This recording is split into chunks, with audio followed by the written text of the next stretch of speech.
Assalamualaikum warahmatullahi wabarakatuh. Salam maju Johor dan salam dinamik Pasir Gudang. Salam Ramadan. Selamat datang ke Kapsul Ramadan musim yang kedua, Tausiah Jiwa Mencari Redha Ilahi. Jadi anda bersama saya Mio dan juga Ustaz Muhammad Azmi bin Ali. Ustaz, apa khabar? Alhamdulillah. Sihat Ustaz ya? Alhamdulillah. Sihat Alhamdulillah, sinilah guru-guru sini kan puasa kan. Okey, baiklah. Mio dan juga Ustaz Azmi akan mengupas topik-topik yang berkaitan dengan bulan Ramadan kali ini. Jadi first of all, kita nak ucapkan terima kasih kepada Majlis Bandaraya Pasir Gudang kerana memberi peluang kepada kita untuk menimba ilmu bersama-sama di Kapsul Ramadan kali ini. Baiklah, untuk episod yang pertama dengan tajuknya Marhaban Ya Ramadan, marilah mungkin kita boleh dapatkan perkongsian ataupun pencerahan daripada Ustaz Azmi tentang tajuk episod kali ini. Silakan. Assalamualaikum warahmatullahi wabarakatuh. Bismillahirrahmanirrahim. Alhamdulillahirabbil alamin. Wassalatu wassalam ala sayyidina Muhammad wa ala alihi wa sahbihi ajma'in. Qala Allah Ta'ala fi kitabil aziz, ya ayyuhalladzina amanu kutiba alaikumus siyam kama kutiba 'alal ladzina min qablikum la'allakum tattaqun. Shadaqallahu 'azim wa amma ba'd. Terima kasih kepada saudara moderator, saudara saya, saudara Mio.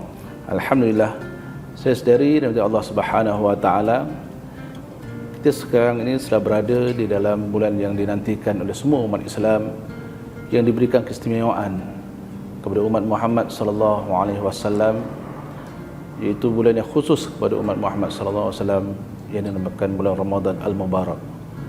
Bulan Ramadan yang penuh dengan kemuliaan dan keberkatan. Tuan-tuan dan puan yang dirahmati Allah Subhanahu wa taala, hari ini kita telah dihidupkan oleh Allah Subhanahu wa taala pada bulan yang kita nanti-nantikan. 2 bulan yang lepas kita sentiasa berdoa kepada Allah Subhanahu wa taala dengan doa wa balighna Ramadan. Kita mohon kepada Allah Subhanahu wa taala semoga kita ini dihidupkan oleh Allah Subhanahu wa taala bertemu dengan bulan Ramadan. Tuan-tuan, hari ini kita dah berada di bulan yang kita nanti-nantikan. Pertama, kita bersyukur kepada Allah Subhanahu wa taala kerana hajat kita, doa kita dimakbulkan oleh Allah Subhanahu wa taala, iaitu kita masih berada lagi di bulan Ramadan pada tahun ini.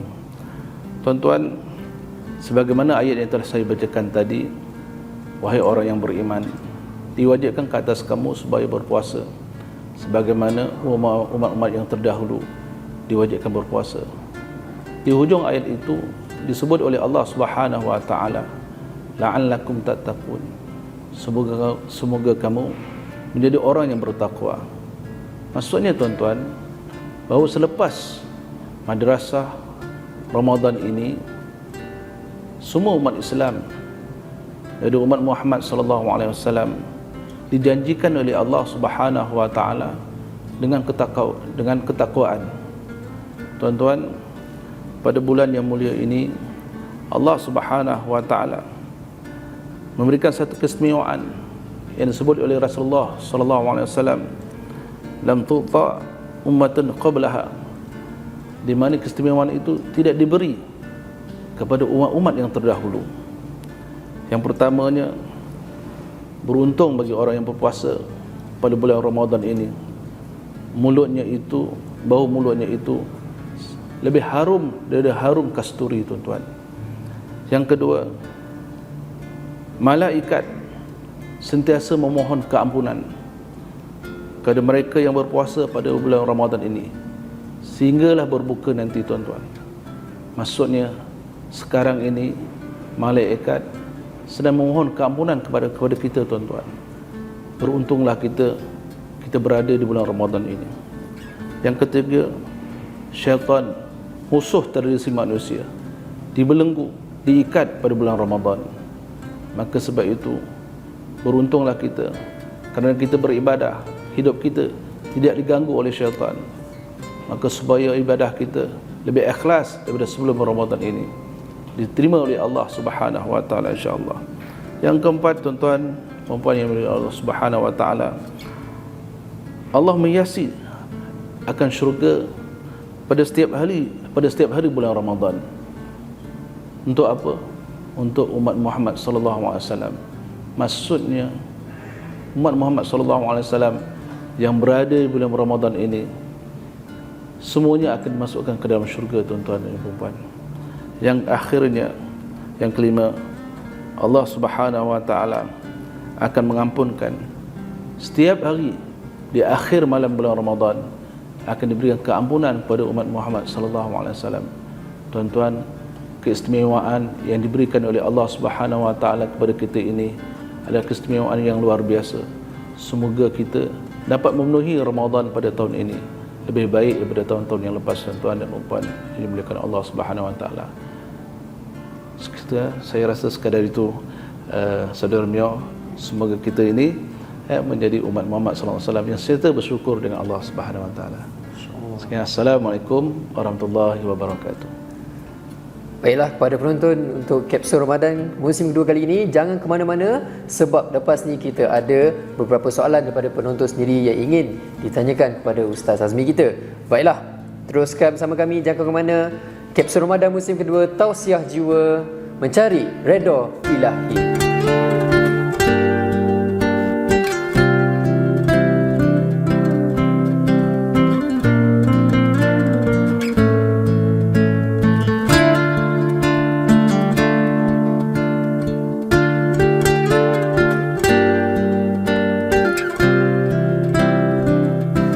Kembali semula dalam kapsul Ramadan musim yang kedua, Tausiah Jiwa Mencari Redha Ilahi. Jadi untuk musim kedua ni sebenarnya kita ada slot baru, iaitu slot persoalan bersama Ustaz Azmi. Baik Ustaz, untuk soalan pertama yang kita dapat daripada penonton kita, saya berpuasa di Malaysia, kemudian saya travel ke negara yang lain. Saya harus berbuka puasa mengikut waktu Malaysia ataupun waktu negara yang saya travel itu? So ini soalan pertama. Macam mana Ustaz? Boleh beri sedikit pencerahan? Bismillahirrahmanirrahim. Subhanaka la ilma lana illa ma 'allamtana innaka antal alimul hakim. Terima kasih saudara Mio dan juga yang bertanya yang berkaitan dengan beliau travel daripada Malaysia, contohnya bermusafir pergi ke negara lain, jadi soalannya, dia bermula berpuasa di Malaysia, kemudian dia pergi ke negara lain, nak ikut buka puasa di Malaysia ataupun negara yang dia sampai itu. Jadi mengikut hukum fiqh, maka orang yang bermusafir hendaklah dia mengikut di mana negara destinasi yang dia sampai apabila dia berbuka puasa. Mereka tidak boleh berbuka puasa mengikut negara yang mula dia berpuasa ketika itu.